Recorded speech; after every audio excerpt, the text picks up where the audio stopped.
BJP की जो मोदी सरकार है वो एंटी मुस्लिम अप्रोच उनका रहा है, चाहे वो यूनिफॉर्म सिविल कोड हो या फिर वो अभी वक्फ अमेंडमेंट बिल रहा हो। लोगों को तो मोदी सरकार पे भरोसा है नहीं, मुझे भी मोदी सरकार पे भरोसा है नहीं, क्योंकि जहाँ पे उन्हें काम करना चाहिए वो काम तो वो करते हैं नहीं, और हर मुफाद हर जो है फितना फैलाने का काम ये ज़रूर करते हैं। देखिए, व्हाट्सएप फॉरवर्ड मेरे पास भी आया है कि आप अपने इस अमेंडमेंट के ख़िलाफ़ हैं, इसको रजिस्टर कर सकते हैं। मैंने अभी तक इसको वेरीफाई नहीं कर पाया हूँ, तो इसके बारे में मैं कह नहीं पाऊँगा कि भाई एंटी लिंचिंग कानून पास किया जाए। तो ममता सरकार ने तो एंटी लिंचिंग कानून पास कर दिया स्टेट के तहत से। वो 2018 का सुप्रीम कोर्ट का जजमेंट था कि इसका पर्पज़ क्या है, कि इसका पर्पज़ होना चाहिए कि चैरिटेबल एंड रिलीजियस पर्पज़। तो उसका दो तरीका है कि या तो आप चैरिटेबल एंड रिलीजियस पर्पज़ के नाम पे आप मदरसा और अस्पताल बनाइए, या फिर वो किसी कॉरपोरेट को वो दे दीजिए बिल्डिंग, और उससे जो भाड़ा आ रहा है उसका आप इस्तेमाल कीजिए चैरिटेबल एंड रिलीजियस पर्पज़ के लिए। आप एग्जाम्पल ले लें, जो पार्क सर्कस का क्वेस्ट मॉल है, क्वेस्ट मॉल से कितना अर्निंग आ रहा है, कितना बड़ा प्रॉपर्टी है, क्या उसका जो अर्निंग आ रहा है वो सही आ रहा है? CSC बोर्ड को राजीव गोयनका जो उसका इन पैसा दे रहा है वो किस पर्पज़ के लिए खर्च हो रहा है? लेकिन देखिए, हर दौर में जालिम भी रहे हैं और जुल्म सहने वाले लोगों ने बगावत भी किया है। तो ज़रूर इंशाअल्लाह आवाज़ उठेगा, जब जब जुल्म बढ़ेगा तब तक कोई ना कोई खड़ा होगा। देखिए, सेंट्रल गवर्नमेंट अमेंडमेंट ला रही है, सेंट्रल गवर्नमेंट ज़रूर अपने फ़ायदों को देखेगी, सेंट्रल गवर्नमेंट अपने ऑब्जेक्टिव्स को देखेगी, और ये बात तो बिल्कुल आम है कि बीजेपी की जो मोदी सरकार है वो एंटी मुस्लिम अप्रोच उनका रहा है, चाहे वो यूनिफॉर्म सिविल कोड हो या फिर वो अभी वक्फ अमेंडमेंट बिल रहा हो। तो उनका ज़ाती ज़रूर कुछ मुफाद होगा। देखने की बात यह है कि आज जो वक्फ बोर्ड फंक्शन करता है वो पूरे तौर पे स्टेट गवर्नमेंट के द्वारा अपॉइंट किए गए मेंबर्स के थ्रू फंक्शन करता है, और स्टेट गवर्नमेंट का टोटल कंट्रोल है आज के वक्फ बोर्ड पे। तो उसको डाइल्यूट करना, अब वो प्रोविज़न लाना चाह रहे हैं कि आगा खान का या बहराई का एक अलग अलग बोर्ड होना चाहिए, शिया सुन्नी का अलग अलग बोर्ड होना चाहिए। तो इसकी क्या ज़रूरत है? हालांकि उत्तर प्रदेश में शिया सुन्नी वक्फ बोर्ड है, पर बंगाल में तो नहीं है। तो हर शहर में, हर स्टेट में बांट दिया जाए वक्फ बोर्ड, प्लस उसमें औरतों को लाना, और हालांकि औरतें मेंबर हैं वक्फ बोर्ड में, बंगाल में हैं बोर्ड की मेंबर हैं औरतें, और नॉन मुस्लिम्स को शामिल करना। फिर उसमें एक ये प्रोविज़न है कि जो आज के डेट पे वक्फ बोर्ड, वक्फ ट्राइब्यूनल जो फ़ैसला लेता है उसके अगेंस्ट कोई अपील नहीं, वो फाइनल होता है। तो उस पर वो लोग चाहते हैं कि सेंट्रल गवर्नमेंट का ये प्रपोज़ल है कि हाई कोर्ट में अपील का प्रोविज़न लगाया जाए कि 60 दिन के अंदर अपील किया जाए। तो जो गैर ज़रूरी काम है उस तरफ ध्यान दे रही है हमारे नज़र से। भाई, अगर आपको वक्फ प्रॉपर्टीज़ में और वक्फ के एडमिनिस्ट्रेशन में के लिए, मुसलमानों की भलाई के लिए अगर से केंद्र सरकार को कुछ करना है तो बहुत सारे काम हैं। वक्फ के अंदर में भी रिफॉर्म्स लाया जा सकता है। करंट जो लॉ है, जो करप्शन है, करप्शन को कैसे ख़त्म किया जाए इस तरफ में ध्यान दिया जाए, पॉलिटिकल इंटरफेरेंस कैसे कम किया जाए इस तरफ में ध्यान दिया जाए, बजाय जो है सरकार, केंद्र सरकार जो अपने मुफाद को देख रही है। देखिए, व्हाट्सएप फॉरवर्ड मेरे पास भी आया है कि आप अपने आप इस अमेंडमेंट के ख़िलाफ़ हैं, इसको रजिस्टर कर सकते हैं। मैंने अभी तक इसको वेरीफाई नहीं कर पाया हूँ, तो इसके बारे में मैं कह नहीं पाऊँगा।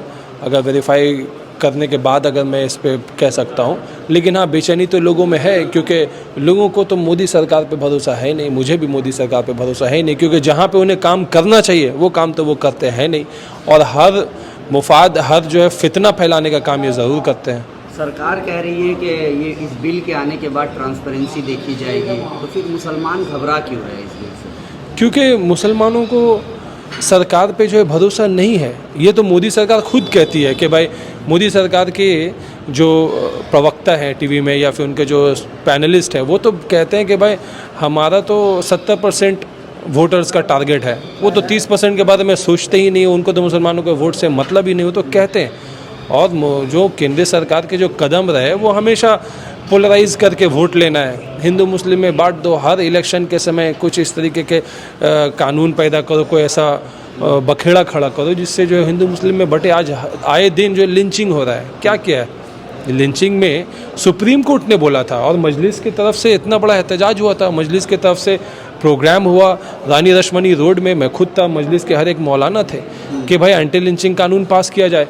तो ममता सरकार ने तो एंटी लिंचिंग कानून पास कर दिया, स्टेट के तहत से। वो 2018 का सुप्रीम कोर्ट का जजमेंट था, लेकिन उसको जो है बंगाल के गवर्नर ने एसेंट नहीं दिया। इस तरीके से वो भारत के राष्ट्रपति तक वो पहुंचा नहीं, तो कानून तो वो बना नहीं। केंद्र सरकार के ऊपर में भी सुप्रीम कोर्ट ने कहा था कि आप एंटी लिंचिंग कानून लाइए, अभी तक तो उन्होंने कुछ नहीं किया। मशवरा करना चाहिए था तो अब कहेंगे सरकार के भाई हमने तो जॉइंट पार्लियामेंट्री कमेटी को दे दिया है, वो लोग यही कहेंगे। लेकिन हाँ, ड्राफ्ट रेडी करने से पहले कि क्या किस पहलू में चेंजेस की लाने की ज़रूरत है, इसको डिस्कशन नहीं किया गया। गवर्नमेंट ने अपने एक ड्राफ्ट को पेश कर दिया लोगों के सामने, इसमें तुमको बोलो क्या आपकी राय है।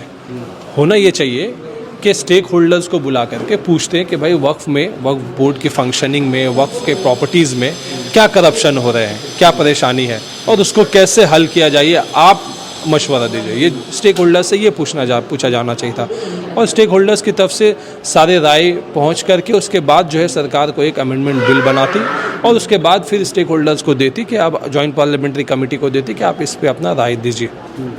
तो सरकार ने पहले ही जो स्टेप था उसको स्किप कर दिया।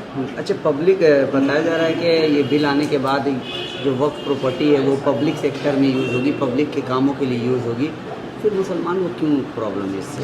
नहीं, देखिए, वक्फ प्रॉपर्टी को डेवलप करने में प्रॉपर्टी का फ़ायदा है, डेवलपमेंट का फ़ायदा है, लेकिन उसका बेनिफिट किसको मिल रहा है? जो स्टेटेड पर्पस है वक्फ प्रॉपर्टी का, जो वाकिफ़ जो लिखता है अपने डीड में, जो या जो जाहिर करता है अगर वर्बल है तो, कि इसका पर्पस क्या है, कि इसका पर्पस होना चाहिए कि चैरिटेबल एंड रिलीजियस पर्पस।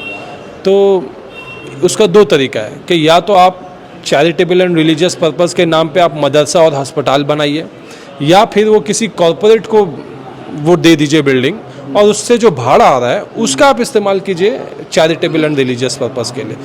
तो ये जो दूसरा तरीका है वो बहुत ही ट्रिकी होता है। जैसे आप एग्जाम्पल ले लें, जो पार्क सर्कस का क्वेस्ट मॉल है, क्वेस्ट मॉल से कितना अर्निंग आ रहा है, कितना बड़ा प्रॉपर्टी है, क्या उसका जो अर्निंग आ रहा है वो सही आ रहा है? CSC बोर्ड को राजीव गोयनका जो उसका इन पैसा दे रहा है वो किस पर्पस के लिए खर्च हो रहा है?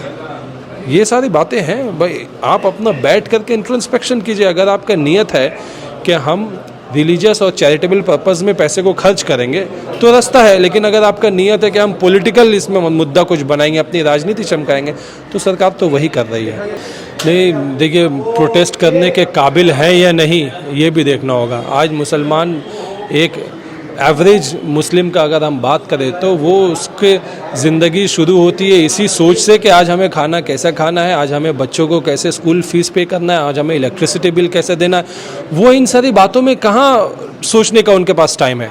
और कुछ लोग जिनके पास में टाइम है, जो इंटेलेक्चुअल क्लास है, वो कुछ तो सामने आना नहीं चाहते कि उनका शांति भंग हो जाए, सरकार उनके खिलाफ एक्शन लेगी, और अगर कुछ सामने आते हैं तो उनको दबा दिया जाता है या फिर पॉलिटिकल कनेक्शंस के थ्रू या पॉलिटिकल लाभ दे करके मुंह बंद कर दिया जाता है। लेकिन देखिए, हर दौर में जालिम भी रहे हैं और जुल्म सहने वाले लोगों ने बगावत भी किया है। तो ज़रूर इंशाअल्लाह आवाज़ उठेगा। जब जब जुल्म बढ़ेगा तब तक कोई ना कोई खड़ा होगा और ऐसे जुल्म के खिलाफ आवाज़ उठेगा। एक आखिरी सवाल है तौसीफ भाई, कि आप एक एडवोकेट भी और मजलिस से भी आप जुड़े हुए हैं, मजलिस इसके लिए क्या आगे स्टेप लेने वाली है? देखिए, मजलिस ने आज रेजोल्यूशन लिया है कि आज जो ये अमेंडमेंट बिल है उसकी मजम्मत की जाती है, और हुजूर के शान में नाज़ा इलाही ने और भी एक स्वामी महाराज है कोई, उन्होंने भी हुजूर की शान में गुस्ताखी की महाराष्ट्र के। तो देखिए, कि मोहम्मद से वफ़ा तूने तो हम तेरे हैं, ये जहाँ चीज़ किया लहो कलम तेरे है। तो हर वो इंसान जिसने हुजूर सल्लल्लाहु अलैहि वसल्लम से मोहब्बत किया है, अल्लाह ने उसको नवाजा है, और जिसने हुजूर के शान में गुस्ताखी की है वो ना तो दीन का है, ना दुनिया का है, ना इस जहान का है, ना उस जहान का है। तो उन्हें तो उनकी सज़ा मिलेगी, लेकिन मजलिस ने उसकी भी मजम्मत की है कि इनके खिलाफ, इनको जो है केस करना चाहिए, इनके खिलाफ रिलीजियस सेंटिमेंट हर्ट करने का, नफ़रत फैलाने का इनके खिलाफ कानूनी तौर पे कार्रवाई होनी चाहिए।